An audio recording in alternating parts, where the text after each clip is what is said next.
Open window में आपका स्वागत है। मैं हूं मंजीत गौतम। मेरे साथ जो शख्स मौजूद है इनका नाम राजवीर रोहिला है और बीजेपी की आईटी सेल के स्टेट में मेंबर हैं, रोहिला सब स्टेट में मेंबर हैं।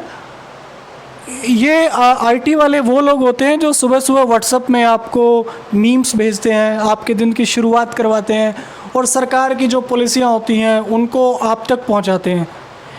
एक तरीके से माने तो सरकार का बहुत सारा काम ये आईटी वाले लोग करते हैं, लेकिन दूसरी तरफ इन आईटी वालों पे एक आरोप भी लगता है और कई बार सिद्ध भी हो चुका है कि ये लोग फेक खबरें बहुत फैलाते हैं। हाल ही में अभी 15 अगस्त गया है तो बहुत सारे बीजेपी के आईटी मेंबरों ने एक पोस्ट डाली थी जिसमें तिरंगे का फ़ोटो दिखाया गया था लाल चौक का, कि लाल चौक में अब तिरंगा फहराया गया, जबकि उसको चेक किया गया, फैक्ट चेक किया गया जो क्रेडिबल वेबसाइट है उन्होंने, तो वो फेक जानकारी पाई गई। उनमें से एक अभी जो जिला अध्यक्ष बनाई गई है गुड़गांव की गार्गी जी, तो उन्होंने भी वो फ़ोटो शेयर किया था। कई सारी अच्छी चीज़ें भी ये लोग शेयर करते हैं और कई सारी बहुत ऐसी चीज़ें हैं जो ये फेसबुक पे या आपके व्हाट्सएप ग्रुप में डालते हैं। लेकिन आज हम राजवीर जी से बात करेंगे जो पिल्लू खेड़ा से हैं, एक गांव से ही हैं और नेशनल लेवल की पार्टी में काम कर रहे हैं। राजवीर जी आपका स्वागत है। जी नमस्कार, थैंक यू। बहुत दिनों से हमारी इच्छा थी कि राजवीर जी से बात की जाए और आज वो दिन आ ही गया। जी जी जी जी, ये तो अच्छी बात है ना, बात करते रहना चाहिए। लेकिन आज बात हम इस मुद्दे पे करेंगे। मैं आपके फेसबुक को स्क्रॉल करता रहता हूँ, फेसबुक पे आप बहुत एक्टिव हैं, ट्विटर पे भी आपको लोग काफ़ी देखते हैं। आपने लिखा था अभी जैसे बड़ौदा में उपचुनाव होना है कि बड़ौदा वाले वोटर्स को आप अपील कर रहे थे कि सरकार को अपने घर ले आइए।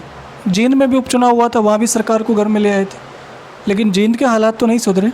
जींद के हालात कुछ अलग मामला है। वहाँ पर आरटीआई लगा के देखो कितना पैसा आया है। वहाँ सरकार की नीयत साफ थी, सरकार ने पैसा भेजा है। अब वह थोड़ा सा गड़बड़ हुई है, विधायक जी ने भी बोला है, वो कहाँ गड़बड़ हुई है वो तो वो चेक करेंगे ना, लेकिन सरकार की नीयत तो साफ है। सरकार ने तो पैसा भेजा है, सरकार के पास जो एस्टिमेट गए हैं, जो सरकार को बोला गया है, सरकार ने वो किया है। लेकिन वो जनप्रतिनिधि है या कोई प्रशासन में कोई दिक्कत है तो उसके लिए सरकार थोड़ा ना वो करेगी। सरकार तो मॉनिटर कर सकती है ना उस बात को। अब सरकार मॉनिटर कर रही है, अब सरकार मॉनिटर कर रही है, लेकिन सरकार की जवाबदेही आप नहीं मानते। सरकार की जवाबदेही है सरकार की, लेकिन सरकार के जो प्रतिनिधि है, अब मिड्डा साहब है हमारे, तो उन्होंने आवाज़ उठाई है कहीं ना कहीं जींद में गड़बड़ हुई है। जो भी 4-5 वीडियो भी आए थे पानी के, ठीक है ना, तो कहीं ना कहीं देखो अन्याय तो हुआ हमारे साथ ही है। और ये अन्याय को मतलब मान लीजिए हम इसमें क्या कहें बताओ। ये तो जो हमारे जनप्रतिनिधि है जो चुने हुए हैं उनके दायित्व बनता है और प्रशासन की भी जिम्मेवारी बनती है। मतलब ये जो जल भरा हुआ है, जो ये रोडों की जो समस्या हो रखी है वो ठीक करनी चाहिए थी उन्हें। तो प्रशासन को चला कौन रहा है? ठीक है ना, नहीं प्रशासन को चला रहे हैं, लेकिन वही बात है ना, ढुलमुल सा रवैया है तो शायद कहीं ना कहीं तो जिसके कारण ये दिक्कत आई है जींद की जनता में। आपने जींद में मिड्डा साहब का नाम ले दिया। कुछ दिन पहले मिड्डा साहब थोड़ा सा फेसबुक पे और सोशल मीडिया पे एक्टिव हो गए हैं। जो टाइलें, जो ब्लॉक्स लगा के सड़कें जो बनाई जा रही हैं, मतलब शहरों को भी अब गांव बनाया जा रहा है, और टाइलें कहीं ना कहीं ऐसा पाया गया है बहुत ख़तरनाक होती हैं, उन पे गाड़ियों के ब्रेक्स भी नहीं लगते। तो उन्होंने ये कहा था, अभी आप मिड्डा साहब के स्पोक्स पर्सन हैं, मैं किसी का स्पोक्स पर्सन नहीं हूँ, ना मैं अथॉरिटी हूँ। मैं एक आम जनमानस हूँ, एक सामान्य नागरिक और भारतीय जनता पार्टी का कार्यकर्ता हूँ। मैं उस दायित्व से बोल रहा हूँ। तो इसी दायित्व से आपसे यही सवाल है, मिड्डा साहब ने प्रशासन को कहा था कि टाइलें नहीं लगेंगी, लेकिन 2 दिन बाद फिर टाइलें लगती उठ भी गई ना, फिर आपने वो दोबारा नहीं देखी ना मेरे ख्याल में। मैंने दोबारा देखी, लेकिन लग कैसे गई? वो उठ गई ना फिर वो। अच्छा, उठ गई वो कहीं ना कहीं कुछ ना कुछ मतलब जो कॉम्बिनेशन होता है ना, मतलब मान लीजिए वो कॉम्बिनेशन में दिक्कत है, जिसके कारण ये बार बार इस तरह की मतलब न्यूज़ बार आती हैं ये, जो कि ये चीज़ नहीं होनी चाहिए थी। जनप्रतिनिधि को साफ, कोई भी हो, चाहे वो मेंबर है, चाहे वो जिला पार्षद है, नगर परिषद है, कोई भी है, उसको अगर वो ईमानदारी से काम करेगा तो कोई दिक्कत नहीं आती। कहीं ना कहीं गड़बड़ थी, कहाँ गड़बड़ है वो मिड्डा साहब ने तय भी किया उस बात का। मतलब जींद में जो पैसा लगा है उसमें कुछ उठापटंग हुई है कुछ, तो वो चेक होगा, वो जो निकलेगा वो बाहर। जींद से बाहर निकलते हैं। हाँ। जींद से बाहर की बात करते हैं। वैसे मुझे आपसे जींद से बात करनी चाहिए कि जींद की लोग हमें देखेंगे। जींद में बहुत सारी प्रॉब्लम्स हैं, लोग देखते हैं बारिश में पूरा जलमग्न हो जाता है। एक रानी तालाब ओरिजिनल होता है, एक रानी तालाब के चारों तरफ पेरीफेरी पे रानी तालाब हो जाता है। तो वाटर जो सीवरेज सिस्टम है उसको आज तक ये सरकारें क्यों नहीं सही कर पाई? वो कोई भी सरकार, पिछली सरकारों से पूछ सकते हो आप, ये तो कोई बात नहीं होती, लेकिन सतत प्रक्रिया होती है। मैं आपको एक पार्टी के मेंबर के नाते नहीं पूछ रहा, मैं आपको एक एक क्रेडिबल और एक ड्यूटीफुल इंसान के रूप में पूछ रहा हूँ। जी, जी। आपको क्या लगता है? मुझे लगता है कहीं ना कहीं मतलब जो एक जिम्मेदारी मतलब निभानी चाहिए थी वो नहीं निभाई गई है जींद के प्रति। और जींद को रैली स्थल समझा गया हमेशा, ठीक है ना। और जींद मतलब ये लगा लो कि रैली स्थल तो है लेकिन ये ग्रामीण ही आज भी, ठीक है ना। तो इसमें कहीं ना कहीं बहुत सुधार की गुंजाइश थी। सरकार ने सैकड़ों करोड़ रुपये भेजा है, वो कुछ लगा है, कुछ इधर उधर हुआ है, कुछ जो भी हो। तो मीडिया साहब ने भी मतलब बताया था उस बारे में, MP साहब भी बैठे थे वहाँ। तो उस चीज़ की तय तक जाना चाहिए सही में। तो भाई मतलब जींद के साथ अन्याय क्यों हुआ, जबकि जींद में MC भी चुने जाते हैं, चेयरमैन भी चुने जाते हैं, विधायक भी चुने जाते हैं। तो जींद की जनता का भी दायित्व है, जींद की जनता आवाज़ उठाए। जींद की जनता वोट कर देती है, जींद की जनता आवाज़ उठा देती है, लेकिन आवाज़ किसके सामने उठाए? प्रशासन के सामने जो सरकार को लिखो। मुख्यमंत्री जी कभी मना नहीं करते, मुख्यमंत्री जी बिल्कुल साफ दिल से स्वागत करते हैं आलोचना का भी। और मुख्यमंत्री जी भ्रष्टाचार पर जीरो टॉलरेंस की नीति पे हैं, ठीक है ना। अब अगर आप मतलब कुछ कहोगे नहीं तो उन्होंने क्या पता लगेगा? मुख्यमंत्री जी को दिखता नहीं है शहर में आते हैं, क्या हाल उन्होंने है? क्या, एक बात बताओ ना, वो आए मान लीजिए वो 2 घंटे के लिए आए, तो 2 घंटे के लिए जो सिस्टम है उस हिसाब से चले गए वो। अगर हम नहीं कहेंगे तो मुख्यमंत्री जी को कैसे पता चलेगा? आप ये मुझे बताओ। रोए बिना तो माँ भी मतलब दूध ना पियांदी। आप समझो इस बात ने। ये अच्छी बातें हैं बहुत, लेकिन सुनने में अच्छी लगती हैं, प्रैक्टिकल अच्छी नहीं है। मैं ऐसा मानता हूँ। ये बात सुनना पड़ेगा आपने। नागरिक को जिम्मेवार होना चाहिए। अपने आस पड़ोस में जो करप्शन हो रहा है, अपने आस पड़ोस में जो गलत बातें हो रही हैं, उनके खिलाफ आवाज़ उठानी चाहिए। घर बैठने तो मतलब सुविधा नहीं मिलती, उसके लिए लड़ना पड़ता है। एक मनरेगा में भी दोपहर 3 बजे तक दिहाड़ी करें लोग, जब जाकर 300 साढ़े 300 रुपये मिले हैं, ठीक है ना। आपकी बात सही है, मैं मानता हूँ लड़ना पड़ता है। हाँ। लेकिन लड़ने की जिम्मेवारी हमने दे दी किसी को। दैट और पॉलिटिशियन आर रिस्पॉन्सिबल। आप सरकार हैं, आप रिस्पॉन्सिबल हैं। तो सरकार मंजीत जी सारे काम सरकार क्यों करेगी? नो बताओ, जनता की भी जिम्मेवारी क्या है। सरकार क्या सरकार का एक बात, सरकार मतलब सरकार जो चंडीगढ़ से पैसा भेजती है, ठीक है ना। सरकार एक अथॉरिटी का एक प्रक्रिया है, वहाँ से लग गया तो नागरिकों का दायित्व है। तेरा पढ़ना के गाल बनने लग रही है, अरे गलत बनने लग रही है तो इसके खिलाफ आवाज़ उठा।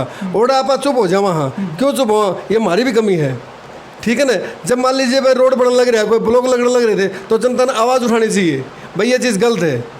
और आपके जो मतलब मान लीजिए जो पत्रकार महोदय हैं जो हमारे जींद के, तो उनका भी दायित्व बनता है वो भी आवाज़ उठाएं।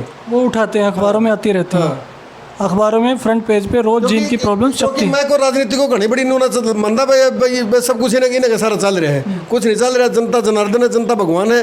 जनता अगर चाहो तो सब कुछ कर सकती है। अगर जनता ये सोचेगी कि मेरा पढ़ना का गलत मतलब ईंट लाना लग रहा है, तो हमें आवाज़ उठानी पड़ेगी। वो ठेकेदार की गलती है, सरकार की गलती नहीं है। वह सरकार ने टेंडर दे दिया।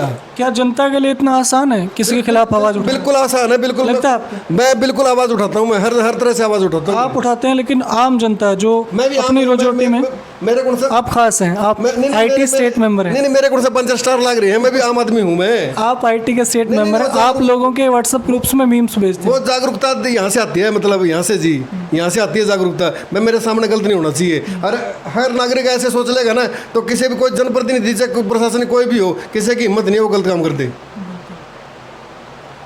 अब जींद से बाहर निकल लेते हैं, गांव का रुख करें। करो। गांव में जो तालाब हैं, एक गांव में 2, 3, 4 मैक्सिमम तालाब मिल जाते हैं। मैंने कई सरपंचों से बात की कि भाई आपके गांव के तालाब इतने ख़राब हालत में हैं, बहुत पानी ख़राब हो चुका है। तो उनका जवाब होता है कि हमें पैसा नहीं मिल रहा सरकार की तरफ से, हम लोग क्या करें? झूठ बोलते हैं जी। वो 14,000 तालाबों की एक योजना बनाई गई मुख्यमंत्री जी द्वारा। भाई 14,000 जो तालाब है उनका जीर्णोद्धार किया जाएगा, ठीक है।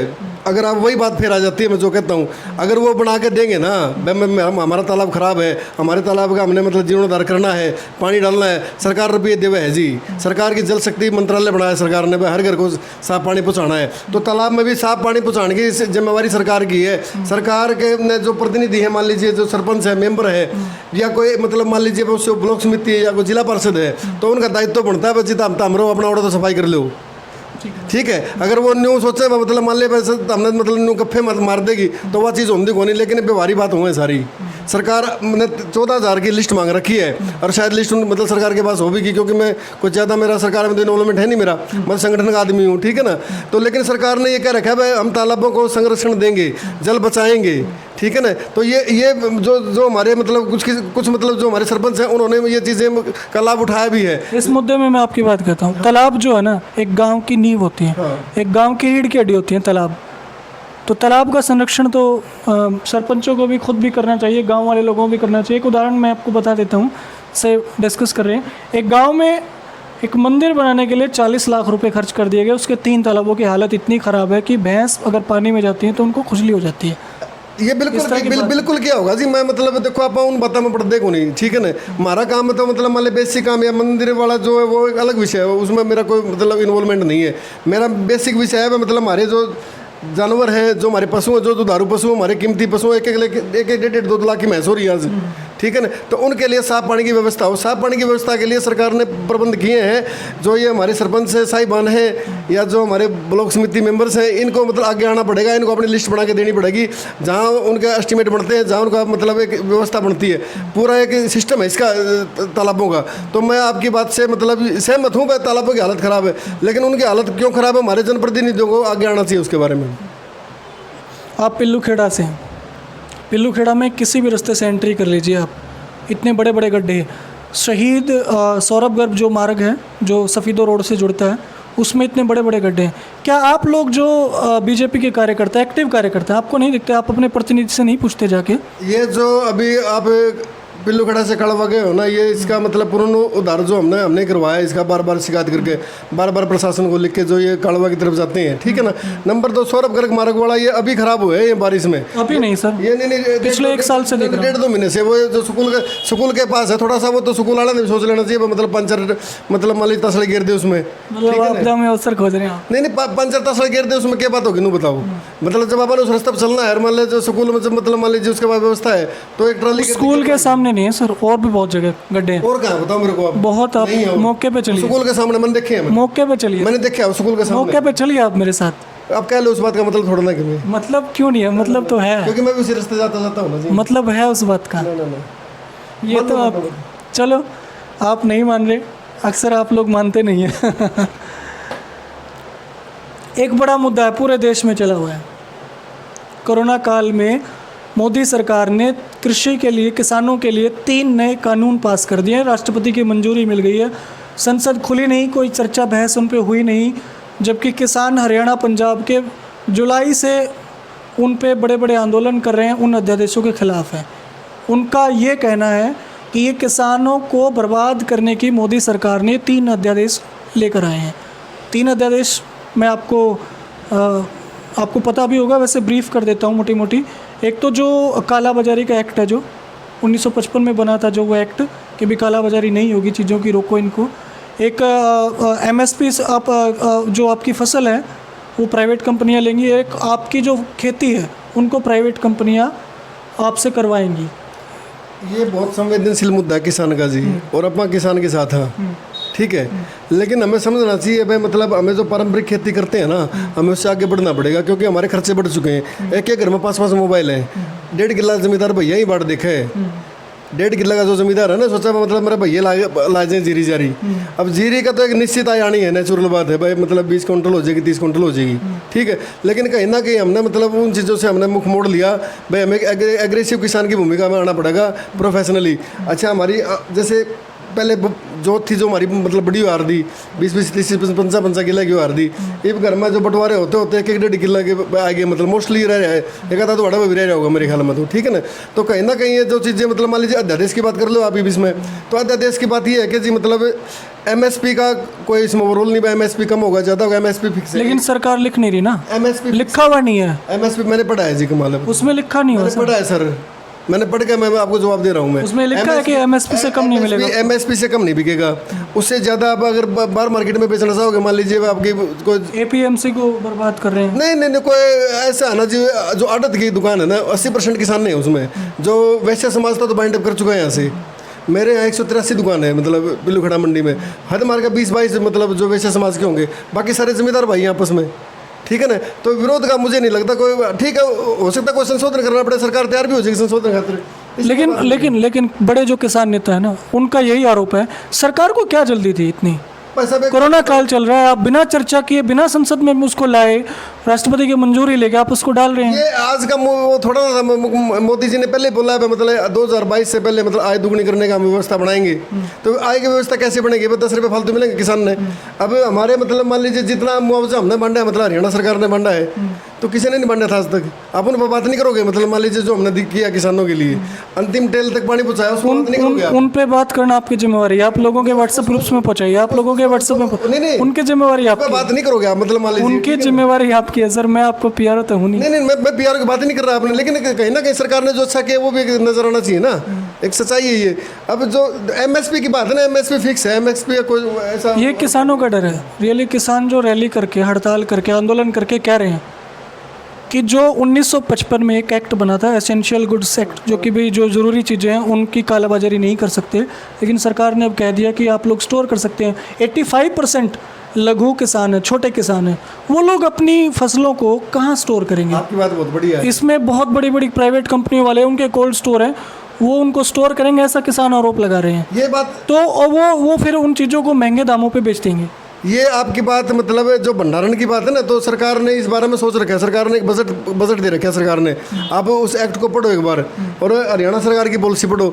सरकार ने जो किसान अगर मतलब भंडारण करना चाहेगा ना, तो उसकी व्यवस्था में उसको मदद करेगी आर्थिक। भाई आप मतलब सुदृढ़ किसान कैसे होगा? मैं अपना गरम माल धर लिया, बेच लेगा 10 दिन बाद से। 2 एकड़ का, 3 एकड़ का, 4 एकड़ का जमींदार वो स्टोर करेगा। नहीं, आप तो काला बाजार की बात कर रहे हो ना। काला बाजार तो एक बात बताओ ना, जब ऐसा किसान सोच रहे हैं, मैं नहीं कह रहा, आप उन किसानों को जवाब दीजिए। नहीं, मैं किसानों को जवाब दे रहा हूँ ना, मतलब आपने भंडारण तक डरने की जरूरत नहीं है, सरकार ने प्रावधान बना रखा है, आप सरकार से मदद ले सकते हो। मेरा भी सवाल था, ये मैंने पूछा था मतलब जैसे सवाल, तो मेरे को जवाब मतलब जो लिखत में दिया गया मेरे को, मैं मतलब सरकार ने प्रावधान बना रखा है। मैं मतलब सरकार जो किसानों को संरक्षण देगी, जो किसान भंडारण करना चाहेगा ना मान लीजिए, तो सरकार से मदद लेकर अपना भंडारण बना सकता है, तो उसमें मना थोड़ा ना उसमें जी। कहीं ना कहीं देखो ऐसा है, जोत छोटी होगी, किसान ने सोचना पड़ेगा, गेहूँ जीरी ताकि बढ़ देखो नहीं, उन तक आना पड़ेगा, सीधी सी बात यह है, ठीक है ना। किसानों का ये कहना है कि जो वेस्टर्न एग्रीकल्चर कल्चर है वो सरकार हमारे किसानों पे थोप रही है। उन लोगों के लिए कृषि एक व्यापार है, जो वेस्टर्न लोग हैं, लेकिन इंडिया में तो लोग कृषि पे जीते हैं, ये इनकी आजीविका है, तो उनकी पॉलिसी यहाँ पर कैसे लागू होगी? नहीं, मोदी जी तो खुद कहते हैं हम कृषि प्रधान देश हैं, कब इनकार किया इस बात से? लेकिन हमें कृषि में भी प्रयोग करते रहना चाहिए। वही तो बात है कि इस कोरोना काल में इंडिया आज भी मजबूत इसलिए खड़ा है क्योंकि ये कृषि प्रधान देश है, लेकिन किसानों के ऊपर 3 अध्यादेश सरकार ला रही है, बिना चर्चा के उन पे लागू कर रही है। किसानों के हित के तो ले ला रहे हैं, कहीं ना कहीं आगे तो बढ़ना पड़ेगा आपको। लेकिन फिर जो किसान, आप मुझे ये बताओ, सुनो, मतलब अब किसानों के लिए आपने वो नहीं दिखेगा, आपने मतलब बगैर ब्याज के मतलब ऋण दे रही है किसानों को, वो नहीं दिखेगा आपको, क्योंकि वो दिखना भी नहीं चाहिए। ये सर बेतुकी बात है, ठीक है। नहीं, वो दिखना भी नहीं चाहिए, इसका कोई अर्थ ही नहीं। ठीक है। नहीं, अर्थ है, बिल्कुल अर्थ है, वो आप बताएंगे ना, वो बिल्कुल अर्थ है ना, पब्लिक को आप बताएंगे, वो बिल्कुल अर्थ है ना उस चीज़ का भी, क्योंकि ये चीज़ एक दूसरे से रिलेटेड है। भाई रिलीफ भी मिल रहा है ना, मतलब बगैर ब्याज के मतलब सरकार मतलब लोन दे रही है किसान को क्रेडिट में। अच्छा, अब किसान, अब जो बीपीएल परिवार मनरेगा के जो काम करते हैं उनको शेड बना के दे रहे हैं जो पशुओं के लिए, ठीक है ना। अब जो काफ़ी चीज़ें हैं, मेरे को मतलब जितना मेरे को ध्यान में उतना बता पा रहा हूँ आपने, ठीक है ना। अच्छा, नंबर 2, मनरेगा की जो वो दिहाड़ी वो बढ़ाई गई है, बहुत सी चीज़ें सरकार ने की है ना, आप मतलब कोरोना काल में भी, ठीक है ना। अच्छा, ये नहीं है कि आप कह सकते हैं सरकार काम नहीं कर रही, सरकार रूटीन में काम कर रही है, कहीं ना कहीं आपको बदलाव के लिए स्टेप उठाना पड़ेगा। आप पारंपरिक खेती पर नहीं रह सकते। आजकल मुझे एक बात और खुशी हुई, आजकल लोग बागवानी में आ रहे हैं, मैंने काफ़ी जगह जाके देखा, बागवानी का इंटरेस्ट दिख रहा है लोगों में, बहुत अच्छी बात। नहीं तो मतलब क्या करा करते मतलब।